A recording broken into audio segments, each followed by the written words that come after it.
All right, hey guys, welcome back. Hope you guys had a wonderful spring break. Thank you for being so patient as we try this remote learning. So this format I'm going to be using here, I'm going to record one section at a time, try to post it on Moodle, and then put a link to it on the Moodle page so it can be viewed as a YouTube video. So if you're already here watching it, good job, you already figured it out. And I'm going to try and do this for all the sections, just in case you guys can't come to the live stream or something happens and our connection gets cut off.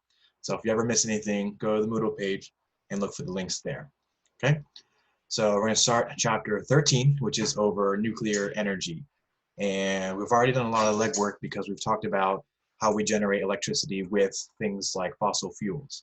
So fossil fuels are burnt, they are blown up, exploded in some way, shape, or form, and the heat from that is going to be used usually to make steam, and then the steam is used to turn the turbine, and the turbine is connected to the generator, and the generator has a coil that spins inside a magnetic field, and through that physical phenomena, electricity is generated.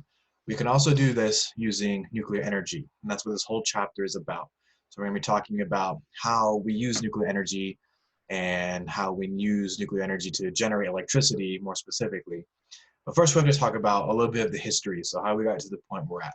I need you guys to know generally how the United States has used nuclear energy both for energy purposes and non-energy purposes, and about the whole world, right? Because the United States is not the only place that can use nuclear energy, not the only place with the capacity. So to have a full understanding of nuclear, we have to know about the whole world too, okay? So first graph I'm going to show you guys is the United States energy generation. So you can see how coal is going down and natural gas is going up. Right about this time period here, nuclear really started to shoot up, 1970s. And it kind of has been staying stable around the 19% mark. So why that is because of fossil fuels. So right now, if you guys remember, we get something like 85% of our energy from fossil fuels. And we can do that right now because for the time being, they're pretty cheap. But as you guys know, fossil fuels are a finite substance. Sooner or later, one of two things are going to happen. Either they're going to run out entirely, so there won't be any oil, coal, natural gas, or the more likely scenario is that due to economics, there is just not going to be enough supply around to get to everyone. And we know that when supply is low and demand is high, it gets very, very expensive, right? So people aren't going to be able to afford those fossil fuels forever. Is that in like the next 50, 100, 200 years? No, but it's going to come sooner or later. And that's the primary purpose we look towards nuclear energy. So nuclear energy is a way through demand side economics to reduce the use of fossil fuels. So if you remember, the demand side is having to do with changing the demands of using something. And if we lower the demand by using less, we can increase supply. And going all the way back to economics, more supply means less of an expensive product, right? So after World War II, which is when nuclear power was invented, and it was originally invented as a weapon. So if you're into World War II history, you know the United States used a nuclear bomb on two cities.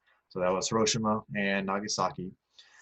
That is not anything like the power plants, right? So although they use the same concept of nuclear radiation, they are not the same thing. And that's one really big misconception about nuclear energy, that each nuclear power plant is just this mini nuclear bomb that's about to go off and just vaporize the entire town. Well, not really so, not really so.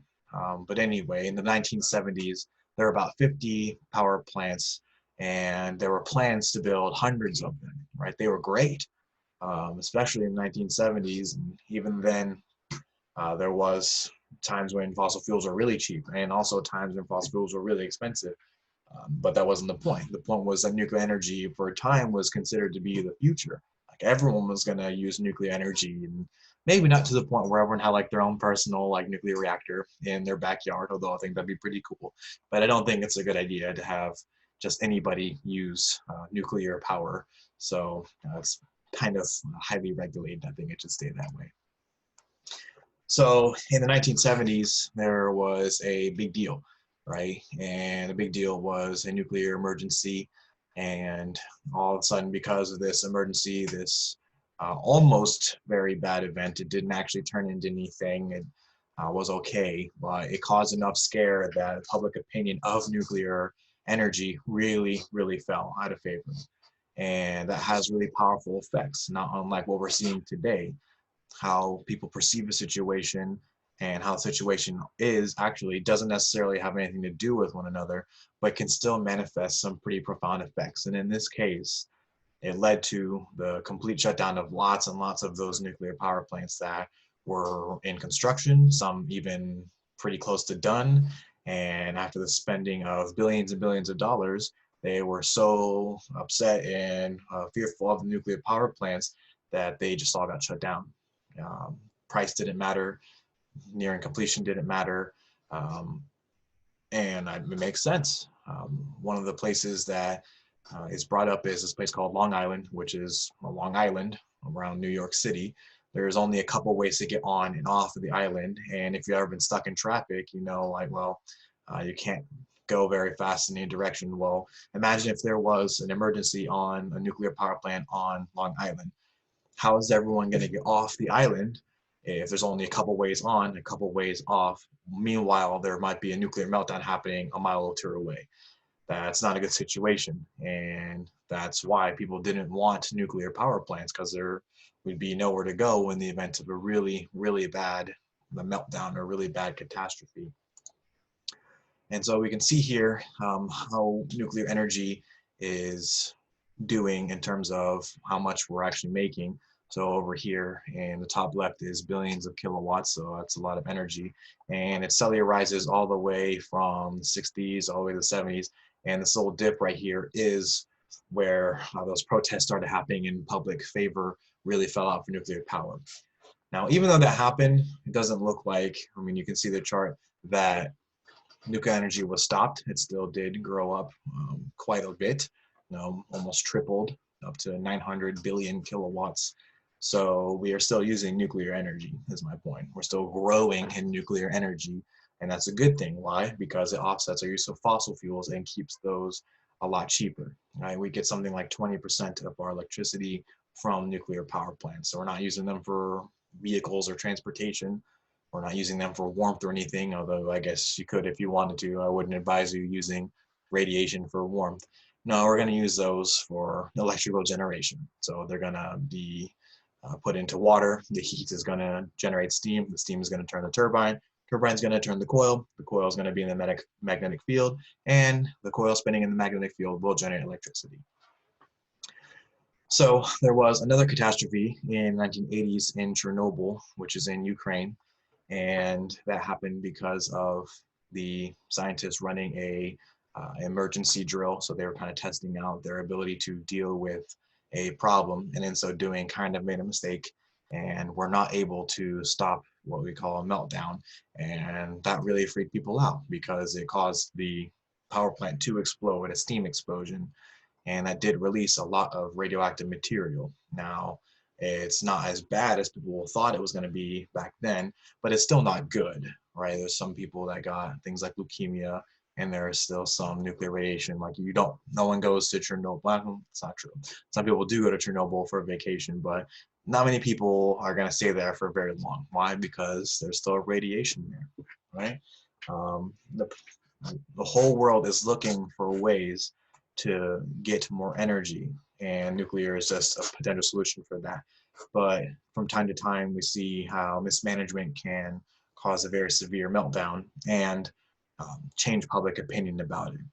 So 11% of the world's nuclear energy goes towards meeting the demands of the whole world.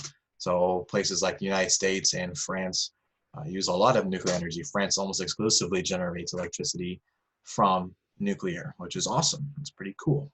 Why? It's clean, it's safer than people think, and you don't use fossil fuels.